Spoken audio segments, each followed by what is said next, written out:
Hello everyone, today in this video we will discuss how to mute or unmute sound on Samsung Galaxy A57. Let's start the video. First of all, go to app library.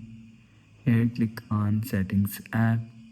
Now in setting, scroll down and click on sound and vibration.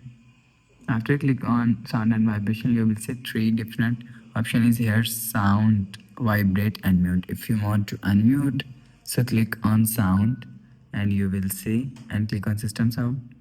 You will see sound is unmute. Open quick settings panel and you will see sound is unmute. If you want to mute sound, so click on mute and you will see sound is mute. After mute, you will see, so you will mute or unmute sound from here.